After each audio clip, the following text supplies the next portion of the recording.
Coming up next, the Bookening reads. Dun, dun, dun, dun, dun, dun, dun, dun, dun, dun, dun, dun, dun, dun, dun, dun,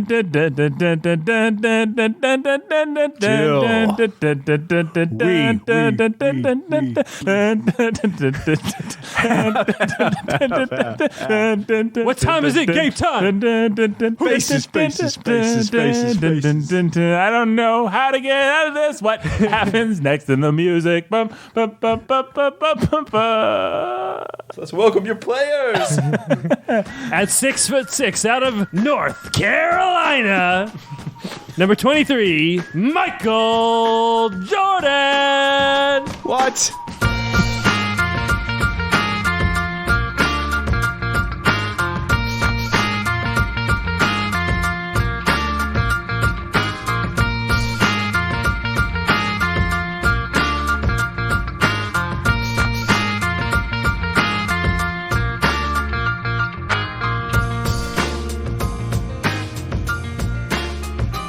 Hey everybody, welcome to the Bookening. This is Nate Albers, and your humble and obedient host. Let's do donor shoutouts first today, just to mix it up. Okay. Robert and Rhonda, the Lovebirds. Robert and Rhonda, the Lovebirds. This is really fast. John Alberson. Where's Michael Jordan? Michael Jordan, the Lovebirds. Michael Jordan, the Lovebirds. Whoa, he's donating. John and Jill, the Lovebirds, and Max. John and Jill, the Lovebirds, and Max. My mother, my beloved mother. Beth, Nathan's beloved mother. Is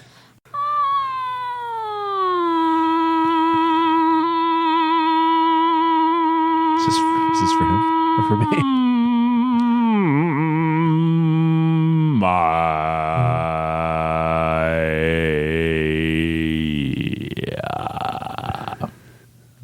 I think that's his. Maya. Nice.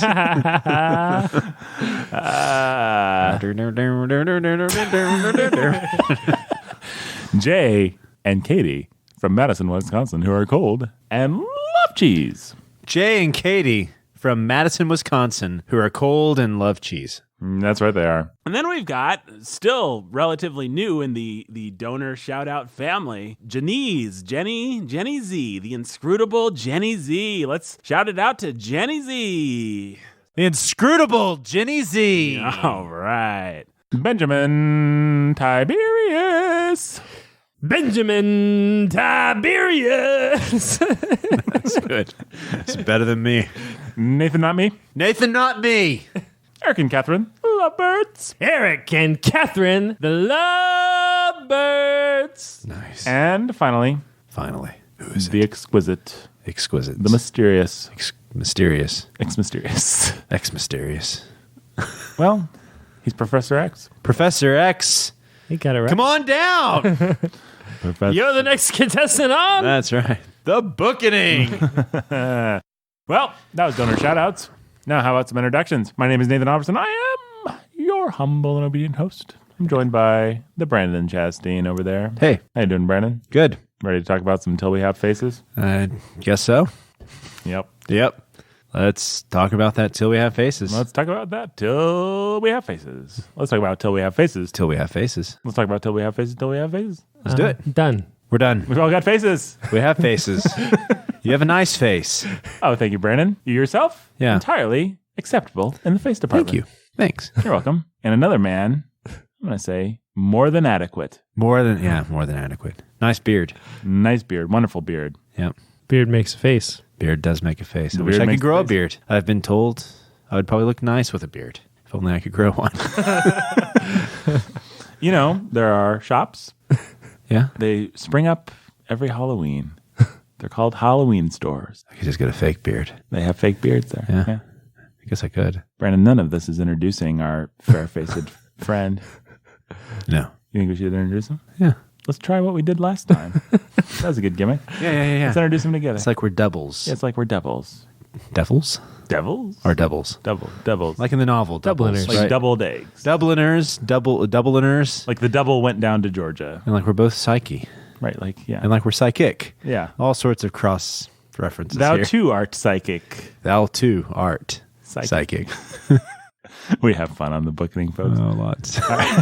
All right, let's introduce the pastor who's the master. Master of of what? Okay, sorry. He's here with us today. And his name is Jacob Menzel. He is the pastor who is also a master of the great art of being a man who picks up a book and breaks open the covers and looks upon the words and lets them enter into... Yeah, no, I'm just following what you're saying. It's time for the reading. Hey, Jake. Hey, guys. How you doing? I'm fine. How are you? I'm doing well. All right, we already did donor shout-outs. We're ahead of the game today. Yeah, we're ready to... I'm running a tight ship. I'm like Russell Crowe in Master and Commander, running a tight ship. His ship was possibly it wasn't leaking. To a screen near a theater near you. What? Master and Commanders and returning to screens? Well, not that specific show, but the franchise or the That's character. true. That's what? true. If Russell Crowe has his way, he was sending out tweets saying... Really? Yeah, he was like asking people who would like to see a Master and Commander sequel. Yeah. I would. Brandon, you'd like to see a Master and Commander? Yeah, I liked the first Master and Commander. I did too. I find that whole lifestyle and story to be incredibly off-putting. I mean, in the sense of I would not want to be a sailor. I think it just... You don't see any romance in sailing? I see very little romance. I see a lot of gangrene and a lot of going without water and a scurvy. lot of being flogged and having scurvy and being in a cramped quarters with... Marlowe at night on the open sea. All that part's romantic. All that aside, I see the romance, and I quite liked that movie. I really think that Russell Crowe, what's his name? Colonel. I was trying to remember. Captain Armstrong. The series is called Aubrey and Maturin. Captain Morgan. Captain Morgan, yeah, it's the Captain Morgan story. That's the origin story. Yeah. Captain Aubrey, is that what you said? Well, the series is called the Aubrey and Maturin novels. Yeah, Jack Aubrey. Aubrey's the captain, right? And yeah, Maturin, he's a great Aubrey. Masculine leader. Yeah, people really like that movie because it's like an actual movie about authority and manliness and stuff, and it's actually good. And I like that movie too. But I see nothing romantic. I would not want to be on that ship with those people. And I don't like puns about weevils. I'm sorry. I know I've staked my claim as a defender of puns on this very podcast, but... You think weevil puns are evil? Yeah. But do you like Jarvis? I do like Jarvis, and I think he's fantastic. I think that might be Jarvis's best movie, and that might be Russell Crowe's best movie. I'm not sure I would go there with Russell Crowe, but maybe I would. Definitely with Jarvis. Nostalgia-wise, I'm going to give it to Gladiator for Russell Crowe, but just nostalgia-wise. What's a better movie, though? Probably Master and Commander. The director. Almost definitely Master and Commander. Peter Weir directed The Truman Show. And he also directed The Dead Poets Society, which is the worst piece of crap ever to insult. Did he really? The celluloid by being printed on it. That's a pretty bad movie. I hate that movie. But The Truman Show is a pretty good movie. The Truman Show is a pretty good movie. Dead Poets Society is pretty bad. Dead Poets Society is everything that's wrong with our country today. If we have a free episode, we will either watch Shadowlands. Yeah, for sure. We want to watch the Beatrix Potter movie. Oh yeah, we got to watch that thing. No. I haven't even watched the trailer. I just saw the poster and realized, not for me. It's garbage. It looks like garbage. Yep. It looks like it probably has jokes about his butt or something. Oh, I bet. Absolutely. Because all those DreamWorks things have jokes like that, and it's really off-putting. And they throw them into the trailer. Yeah. It's kind of weird, those DreamWorks movies. DreamWorks in particular just feels like... Absolutely. I don't mean to be weird about it, but it's just... No, it's all about normalizing stuff. Yeah, and I don't want to... I've never been one of those guys that's comfortable with the whole Christian idea of there's a conspiracy out there and everything, but man, those DreamWorks movies... Yeah. It's an obsession. Which ones are you thinking of? And it's like... Shrek. Shrek, for sure. I hate those movies. Those would be good ones to watch on the Bookening sometime, actually, because they just deface the idea of fairy tales, and it's ugly and it's mean, and I hate Shrek. Yeah. If you like Shrek, then you're a bad person. You're a bad person. You probably liked Shrek when you first saw the first one. Yeah, I did. So did I. So did Jake. Brandon may I liked done Shrek as well. the first time I saw the first one. But when you become I older... was so much older then. Right. That's right. Eventually you become old, you become wise, you look back on the stupid things you did in your youth, like watching Shrek and think you were good. You look around at yourself at the Shrek sequels, you look at the Puss in Boots movies, you look at what's happened and you realize, not good. Yeah, or you think Shrek is good, and then you try to watch it with your kids. Oh, yeah. And you're like, "Ooh, boy." Yeah. And you turn it off. It's just mean and it's cynical. I mean, I like adult sarcastic humor, but I don't know that adult sarcastic humor has much of a place in... It's a little bit like our discussion about Winnie the Pooh. I don't know that that level of irony belongs in... I don't know. Whatever, folks. We're getting off topic here. Let's talk about Till We Have Faces. Winnie the Pooh's great. Yeah, Winnie the Pooh's the best.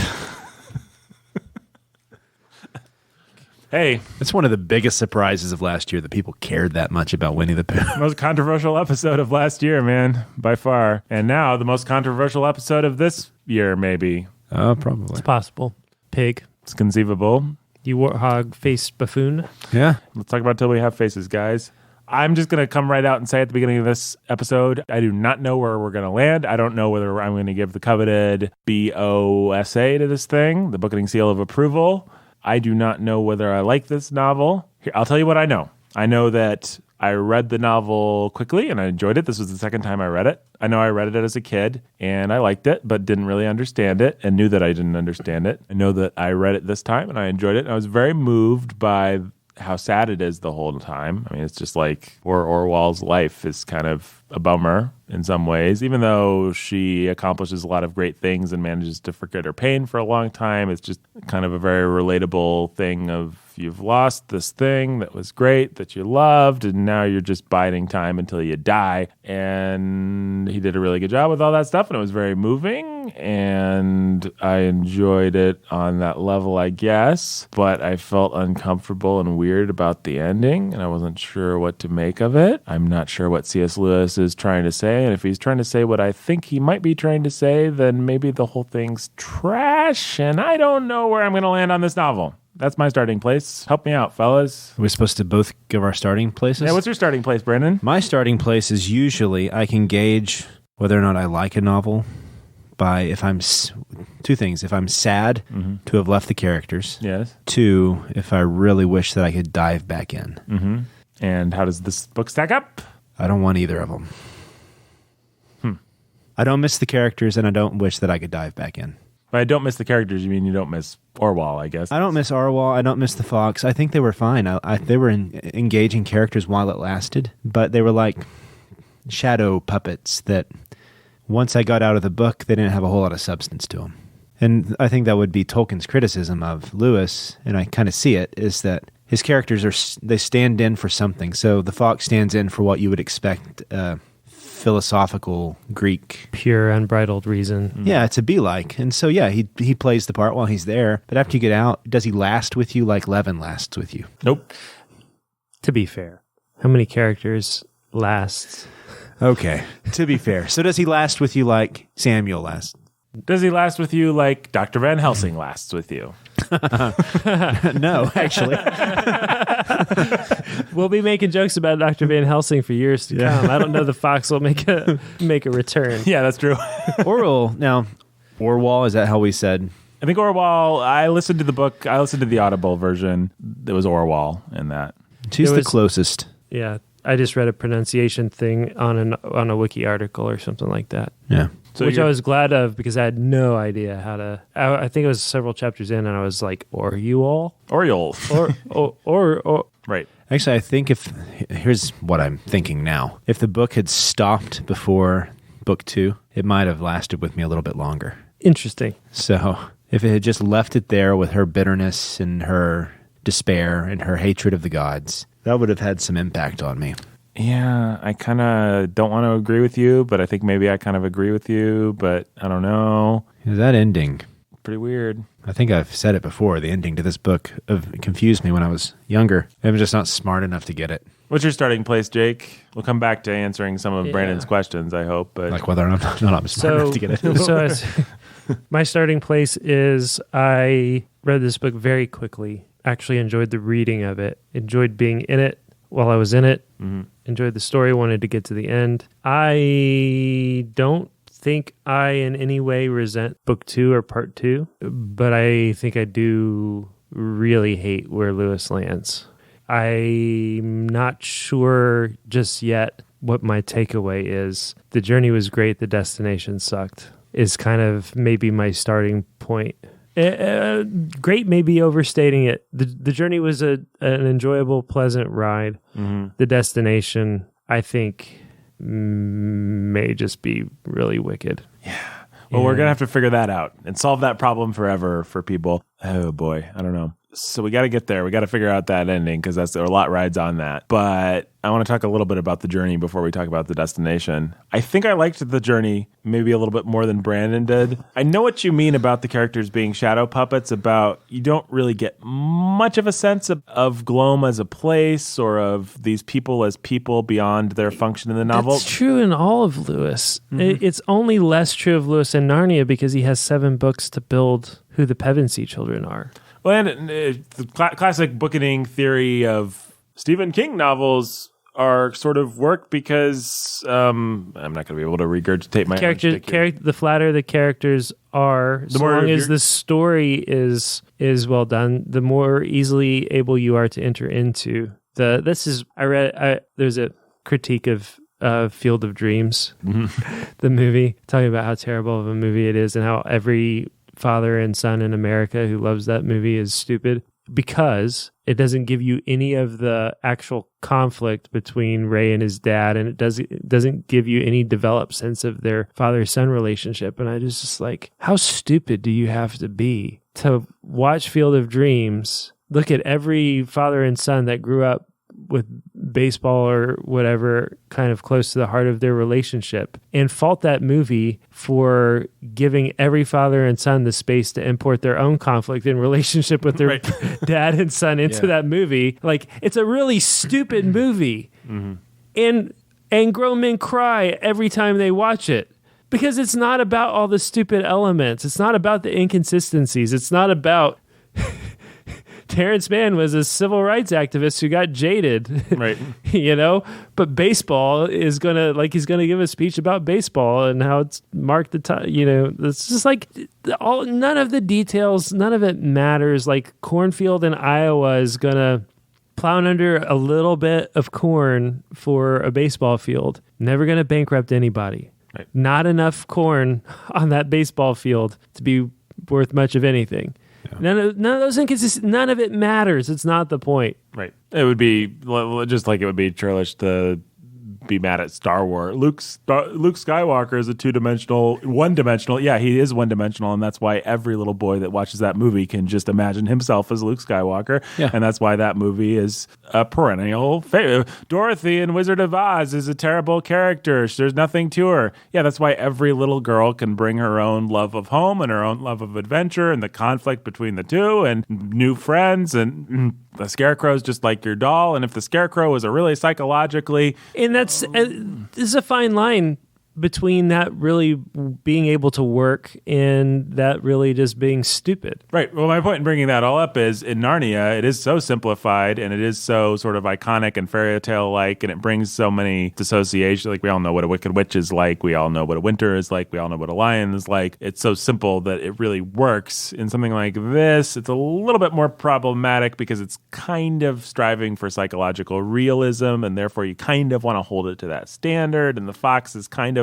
fleshed out enough that he feels like a real guy, and there's some moving moments like when he decides to stay instead of go to Greece and things like that. But then I do know what Brandon's talking about. What I would say is if it is a puppet play or shadow play, it's a very good puppet play. And I don't disagree with that. It's like at all. The scenes really live. It's like kabuki theater or something. The scenes really live when they come. You were thinking kabuki theater? Yeah, I was thinking kabuki. Great minds, sir. Yeah, great minds. So it's got sharp outlines and it looks good. Mm-hmm.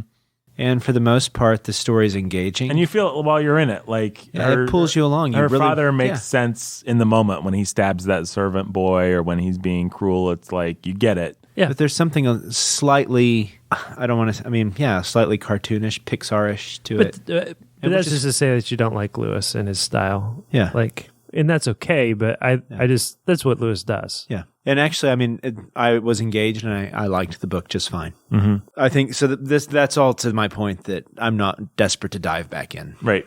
Simply because, like you're saying, Lewis isn't for me. He's not what brings me back. But I want to say... when we got through Anna Karenina or we got through an Austen novel, I want to go back and I want to just spend some more time. I'm sad. I thought that with Antonia. Yeah. Yeah, I'm sad to Land leave that Journey's a great world. example, Exactly. There are books where you get through with it and you're like, I don't want to leave this world. I was enjoying it. Yeah.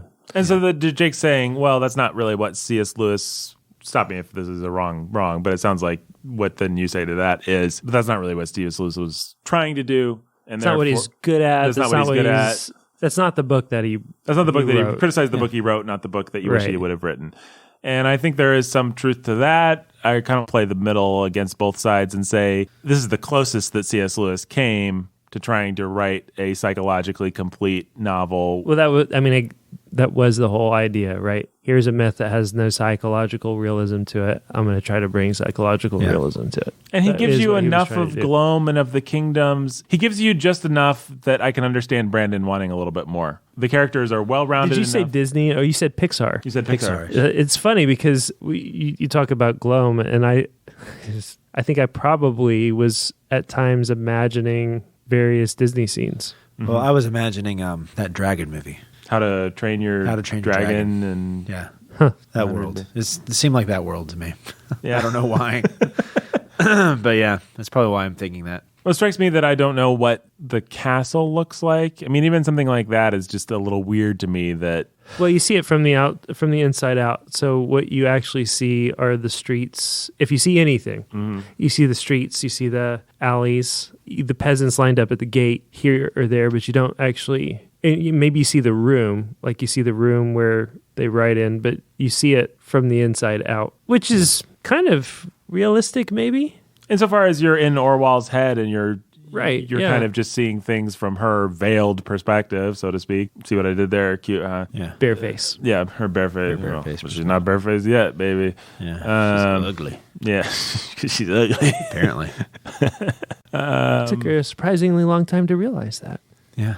It did take her a long time to realize that. Yeah. I want to say I'm sort of with Brandon, if only as in some sense, if not that you guys are exactly disagreeing, but I'm choosing Team Brandon, if only because I actually kind of enjoyed the story. Like when it became the most story-like and started working as narrative, like when she's just taking the kingdom and figuring out how to make things work, and she has to have the battle with the dude and her relationship with Bardia and all that kind of stuff actually worked pretty well for me. Yeah. Mm-hmm. And so I kind of want to say I don't want to totally let him off the hook without holding him to the standard of just a good storyteller who creates good scenes, because he came so close that why can't we hold him to that standard and say that he failed? Like, he did good enough that I want to say he did bad. Whereas if he'd done just a little bit worse, then I would have been fine just letting him off the hook and saying, he wasn't even trying to do that kind of thing, you know? I agree with you there, because her relationship with the wife of Bardia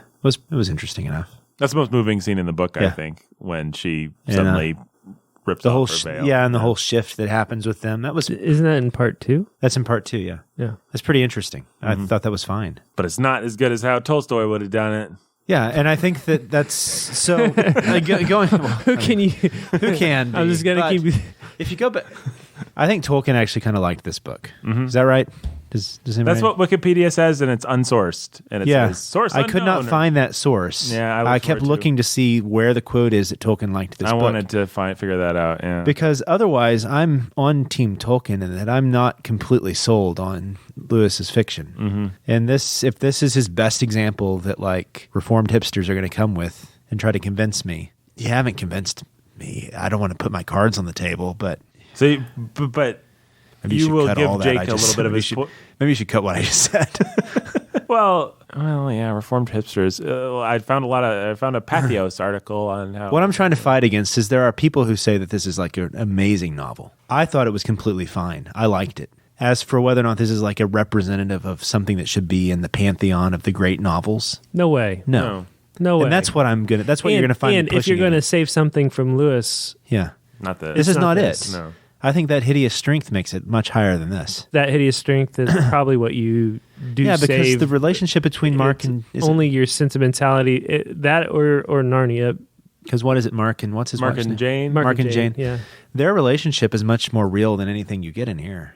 I feel like I can picture all the scenes in... Again, I know it's not exactly... But there's a lot of that hideous strength that I kind of can picture. You know, the animal attack, the just her on the bus. I mean, there's just some kind of evocative writerly stuff that happens in that book that's like what you look for in a novel. I don't know. I'm The temple, the sacrifice, dragging Psyche away, going up into the mountains, down by the river, the invisible palace. None of that you could picture or rings any bells for you. There are places, I'm not sure we're being fair to say that there aren't scenes that are clear and evocative. It may not be his best stuff, but to pretend like there aren't some pretty evocative places is, I think, unfair. no, yeah. I buy that. Because, the scene where she first sees Psyche after she disappears. Yeah. The berries and the water. Yeah. That's really good stuff. Her hands is the cup and the... So you're right. Cecil's a good writer. So we don't want to be I don't want to be uncharitable to him or unfair. I'm just trying to be clear what I'm pushing against. Yeah, and what you're pushing against is people have told me. I guess I should have brought this up in baggage, but I forgot. I have heard in various places. I forget who has told me this, that this was like a masterpiece, and that they like hold this in high regard. There are people that would actually, as unfair as it feels for us to compare this to War and Peace, there's a group of people that actually would compare it to something. And they really, really love this novel. And they're like, this is something like secret. They hold it secret because everybody else reads Narnia. Everybody else reads the Space Trilogy. But then those who are really in the know, they read Till We Have Faces. Oh, Have you heard of this before? no. And so this is the novel they prize. And then I come to it and it's good. But I guess the only resistance I'm trying to give is, can we please not try to hold this fine little novel up against Tolstoy? Yes, Right. Like- we can. Because I think this novel is absolutely fine. right.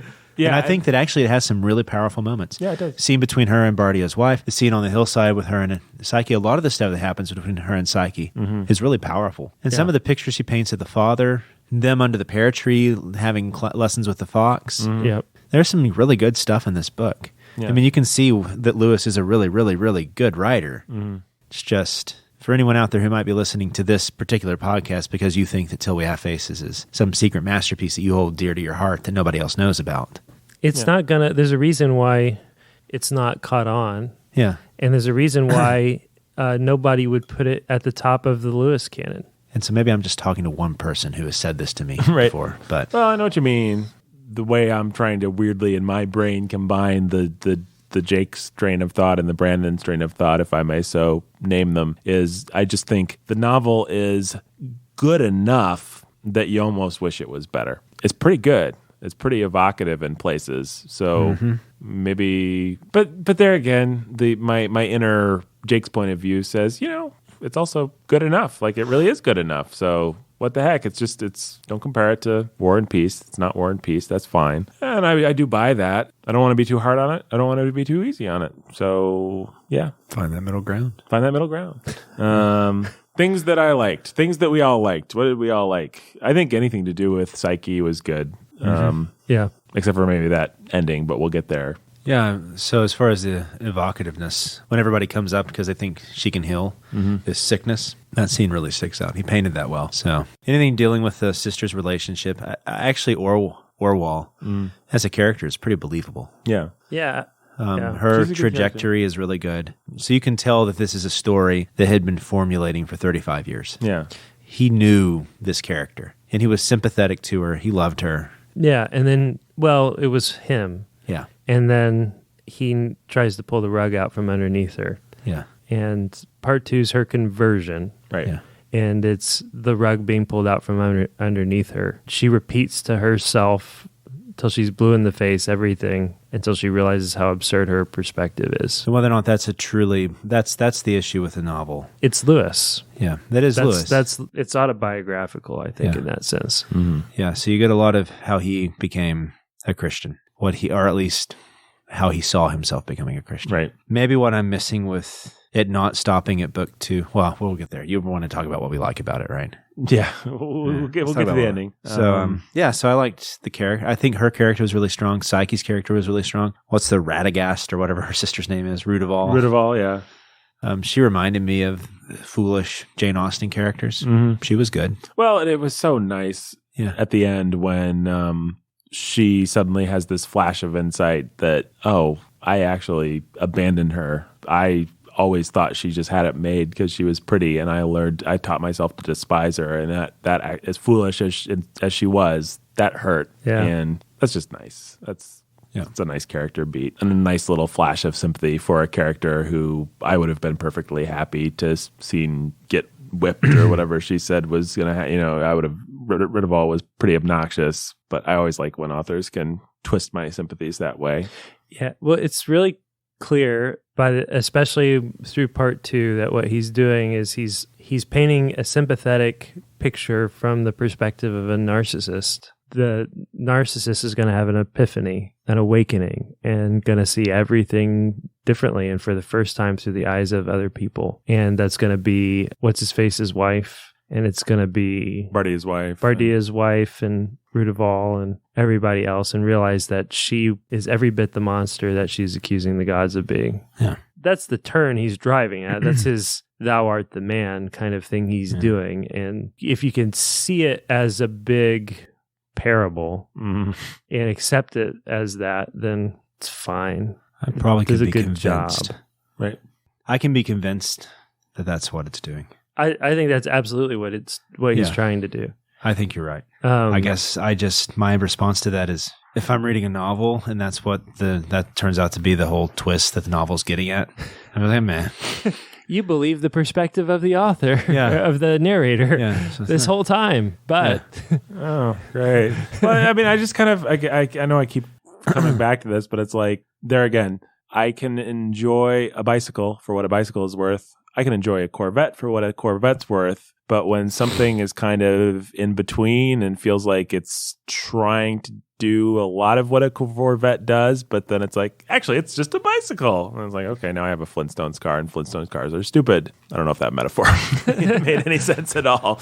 But yeah, okay, it was a big parable. Okay, so why did I have to spend so much time investing in all this somewhat rich psychological? If he was just going to pull the rug out from under my feet, then... Well, because if you've invested in it, then maybe you can have the same kind of... Maybe it works on you the way it works on her. Like that's what he's hoping for. Yeah, he wants you to be bought in to Orwell's perspective and to really see it from her point of view and be sympathetic toward her and see the gods as being cruel and fickle and taking everything away and cursing her to this awful fate. And then have this moment where actually what the gods were doing were giving her everything that she wanted. And she was exactly what she was. She was the devourer of everyone around her. Yeah. She was everything she saw and accused the gods of being. And she was humbled and debased. I think if it can do that work for somebody, that's great. That would be wonderful. That sounds like a good book. My impression of most of the people who have told me this book is really fantastic has been that they probably see themselves more as Psyche than they do as Orwell. Weird. Yeah. What? They're like really proud of themselves that they get the whole Lewis mystic. Does that make sense? Like they get it. Oh, right. Like they get it. They're so above Orwell. Yeah, so they can they see it and they're like, oh, yeah, they're maybe above the fox. Exactly. They're above the. So they get it. So they see it because, oh man, I get what Lewis is going for. Right. You know? And that's a little bit stupid. Orwell should have seen the invisible palace and trusted and had the simple faith of Bardia and all that stuff. Mm-hmm. So why do those kinds of people like Brandon's talking a certain about? Kind of person maybe that would really be attracted to this kind of book. And I think the reason is that I'm going to try to talk my way to is that Orwell sees the gods have done me wrong. And her epiphany is, man, I'm really selfish and broken and stupid, and we all kind of are. Everybody is in their own way. Like, here's the fox, and the fox was clearly wrong and messed up in his own way. And here's the priest of Ungit, or whatever the guy's name is. Here's my father, even. Here's my father. And we're all just sort of in this together in our own helpless, hapless, broken way. And it's set, even the context of when it's set, when and where it's set in a pre-Jesus. We're all just sort of stumbling forward through the dark. And the priest of Ungit has this, there's something that he's got that's right, but he doesn't have the whole picture. And there's something that the fox has that's right, and he doesn't have the whole picture. And I'm stumbling through the dark trying to find the whole picture. The only thing I can really see is that we're all just a broken people who are striving for the day when we have faces and can speak to the gods. And so it's just sort of like, it's a celebration of that kind of beautifully broken, all trying to find our way, all having our own pieces of the puzzle, all carrying our own resentments, and really just needing to let go of our resentments. So what that also tells you is that the people who like it are resentful, bitter people, but who know it and who just sort of like... They get it. It's cathartic for them. Yeah. It's cathartic for them to read it and to have it opened up, but they don't want to go beyond it. And that's what Lewis doesn't want to do and doesn't think anybody needs to do. And that's the real problem is this is really Lewis, and he's showing his hand here. Like this is his gospel. Right. Yeah. And there is no sin or repentance or Jesus. Which is why, and we'll get to her eventually, which is why I have an easier time after reading her fiction saying that Flannery O'Connor was an actual Christian versus after reading Till We Have Faces saying that C.S. Lewis had an actual gospel. Because with Flannery O'Connor, you get fear and repentance. And if you don't repent, you die. Right. Yeah. If you do repent, sometimes you die. So if you do repent, sometimes you die. Right. That's the way life is. Right. But with C.S. Lewis, there's not the fear there. It's not like she's at risk of dying. No, we all just sort of like, it's like Lost. Yeah. It is very much like Lost. That's a and good we'll all analogy. just end up... It reminds me of this church back in Texas. They call themselves the Hospital Church. And it all celebrates everybody's injuries and wounds. Right. And like the point is to smell everybody's gangrene. And the fact that you can smell gangrene and put up with it and realize that your gangrene's beautiful and my gangrene's beautiful, and let's all just really get along with each other's gangrene. That's the whole point of the church. To be a hospital where nobody gets better. Yeah, but nobody gets better. Nobody realizes that gangrene's actually kind of disgusting. Yeah, like, I don't want to touch it. What y'all actually have is MRSA. Yeah. And you need to... It's like there's pus coming out of that thing. Let's get it wrapped up and fixed, and with shepherds who actually care for you. Instead, everybody's just celebrating their broken deformity. Right. Well, we have, why should I be embarrassed to get biblical on us? We have a really well-written piece of literature from the scriptures about why bad things happen to good people, why the gods are crazy, and it's the book of Job. The way that book ends is with God appearing in a whirlwind and saying, "Who are you to question me, Job?" And Job putting his hand on his mouth and repenting in dust and ashes. If C.S. Lewis writes that, God appears in a still small whisper or something and says, "Tell me your story." All the thing, or everything that I did was me trying to love you, but you saw it as boils, and because that's all that you have vision for right now. But when you achieve level 55 of your hippy dippy, Scientology program, then you'll see better. When you have faith, Job, then you'll understand the big picture. And it's not that there isn't a big picture, and it's not that God doesn't love us, but there's something better about the book of Job. The real God is no man's debtor, and he doesn't answer to anybody. One of maybe the best way to get at it is Lewis's conception of holiness.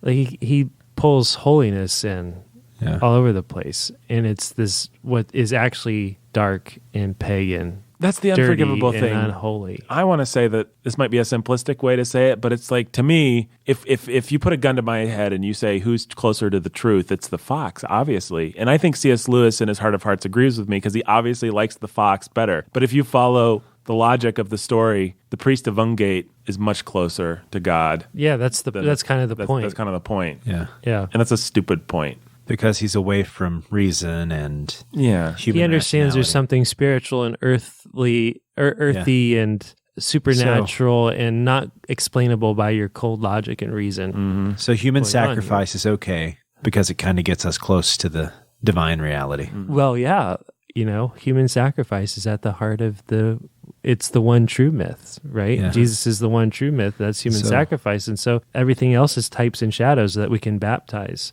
instead of abominations. And so when we sacrifice a girl, it's like we're kind of participating in this is kind of perverse.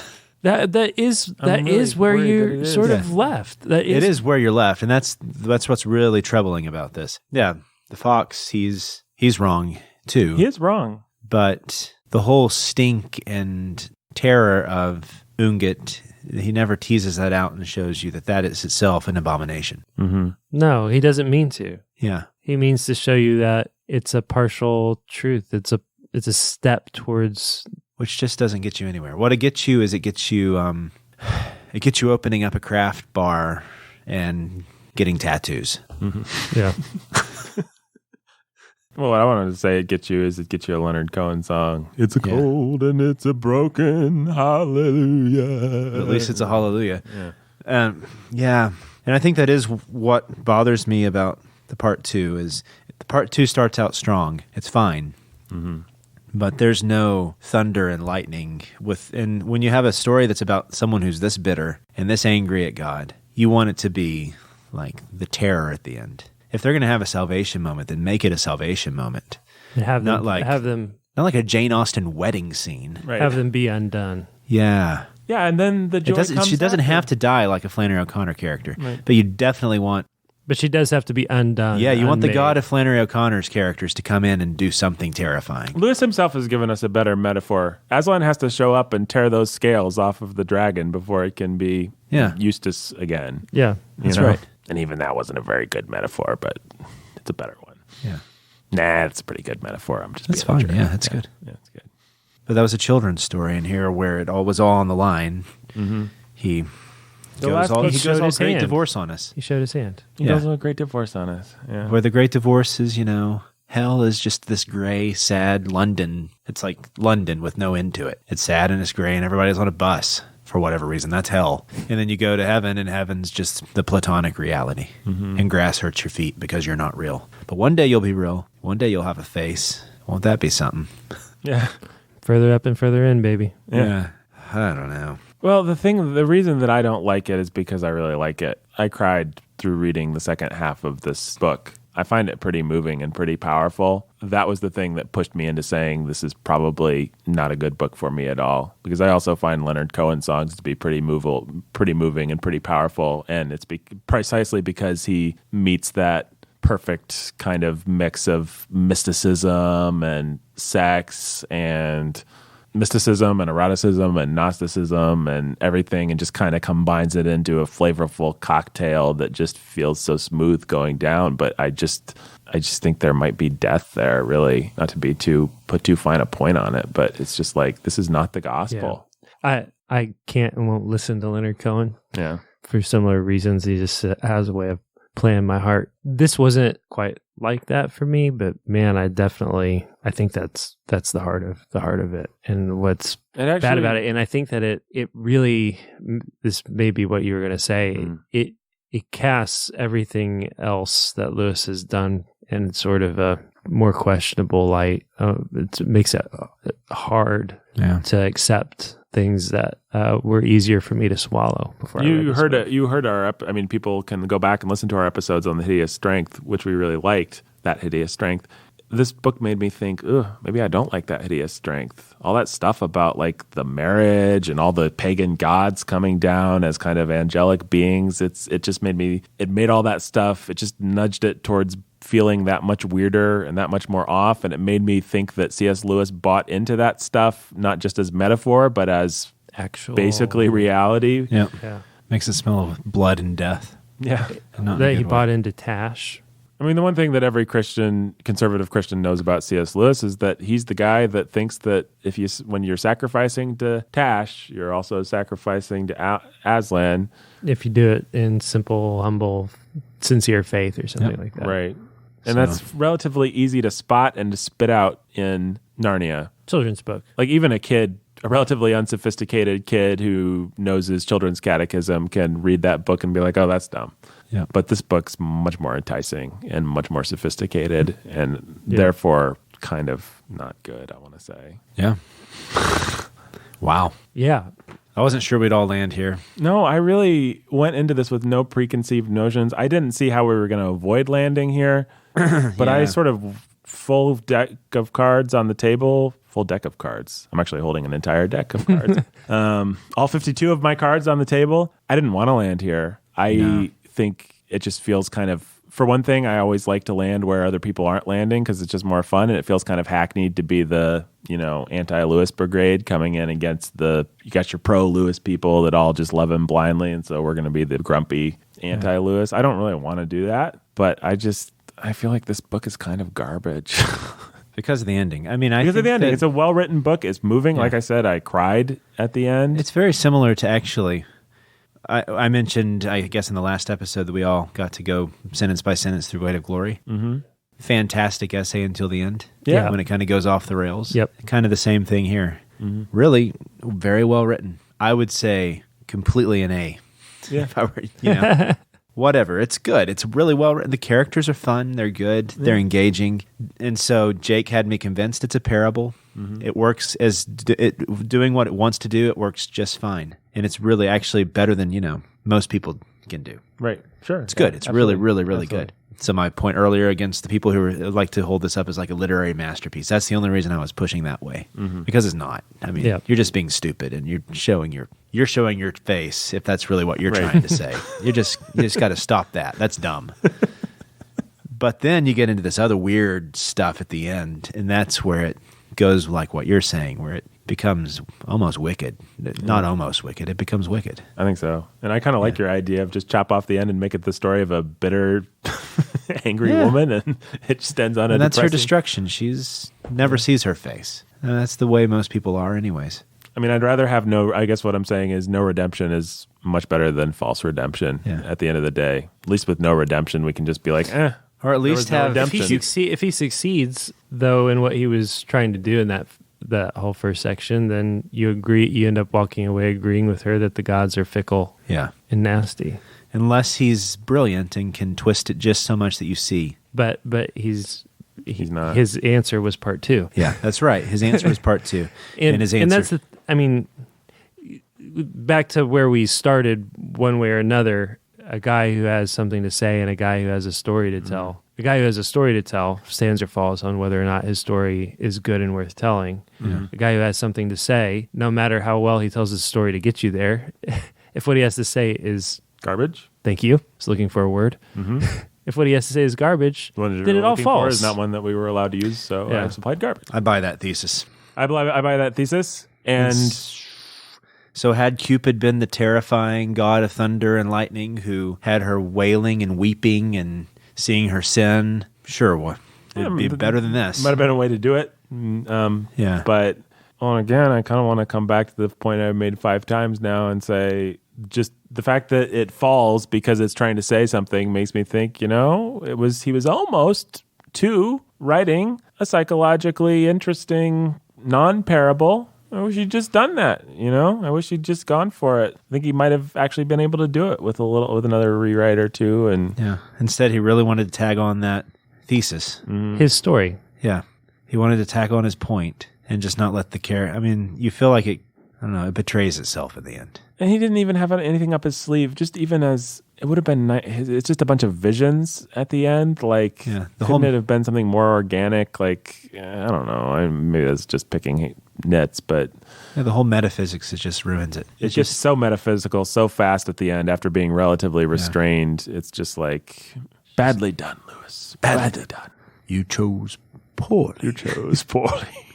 Well, again, I think that's just Lewis. He's a restrained atheist looking at the story of Cupid and Psyche for psychological realism and finding none there and thinking it's all ridiculous and coming to the end of his life and realizing, no, he was the ridiculous one and actually he was jealous. Yeah. And didn't he spend his whole life puzzling over it? Yeah. And now he's a mystical, but here's the thing that I reject. Wacko. I reject about that he never convinces me that he's actually a man of faith. What this reads like to me is the work of someone who is still an atheist and who still believes in reason and can't make any of it work because he has no faith in the God of reason. But believes he should. And so therefore, he's going to wave a magic wand and he's just going to say, poof, it's love. All you need is love.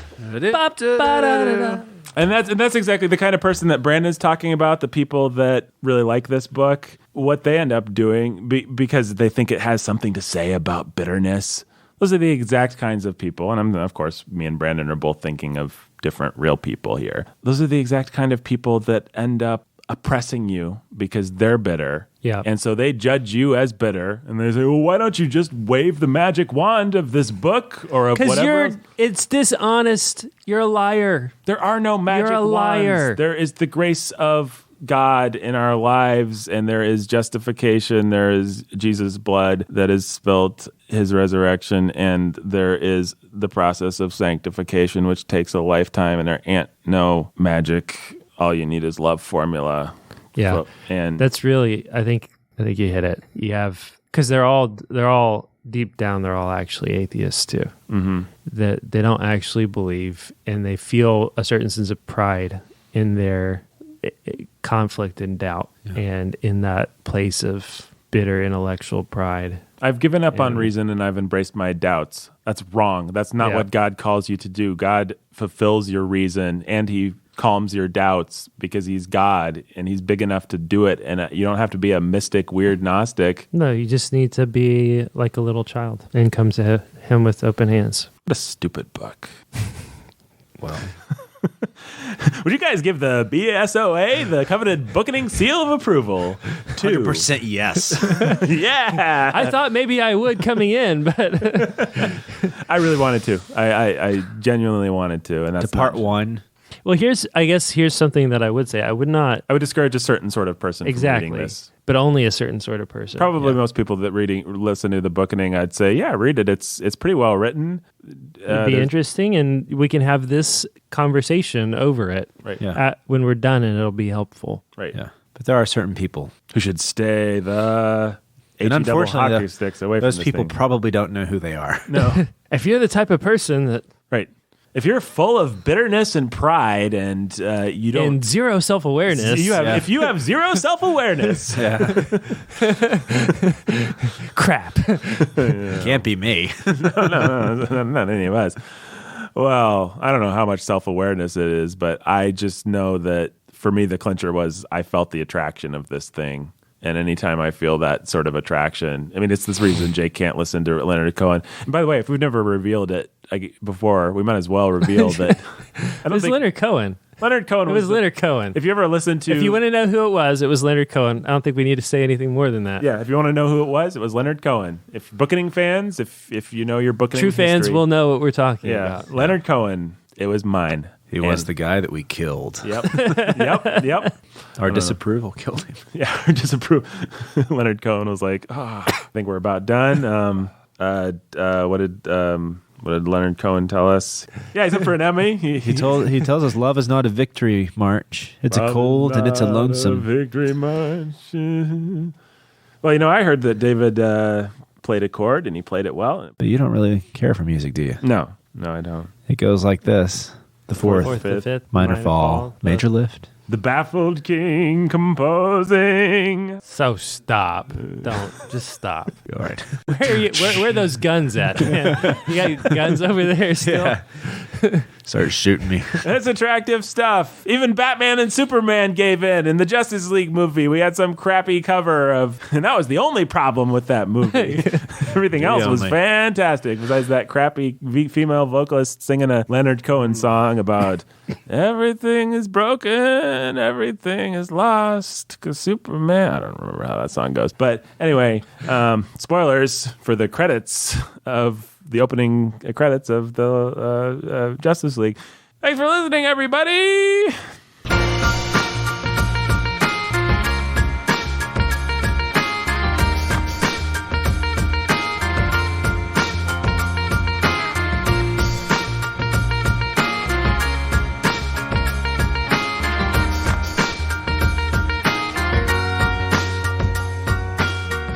The Bookening today was written and produced by Nathan Alberson.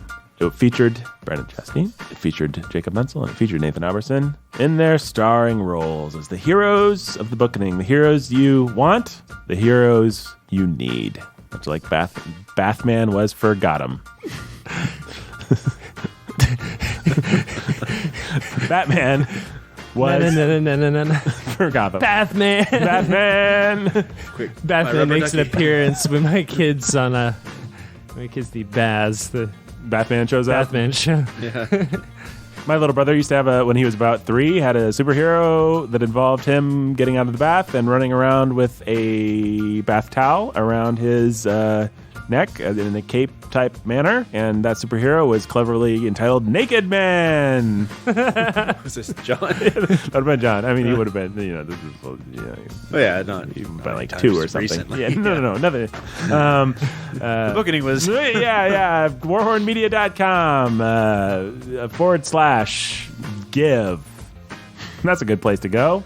Make a tax-deductible donation. Listen to our other fine podcasts. We got plenty of them, folks. Practical Ecclesiology. Come to our pastors' conference. It's entitled, Jake, The Good Fight. A Good Fight. It's all about Conflict in Christian Ministry. conflict in Christian ministry. I'm excited about it, and I'm not even a pastor. It's not even really a pastor's conference exactly. It's a shepherd's conference, if I'm not mistaken. Is that true? Yeah, it's open to ruling elders, to those who are aspiring to be elders or training to be elders, or who, I said aspire, so there you go. Anybody who wants to be a leader in the church and to better understand how to lead and serve your own local church.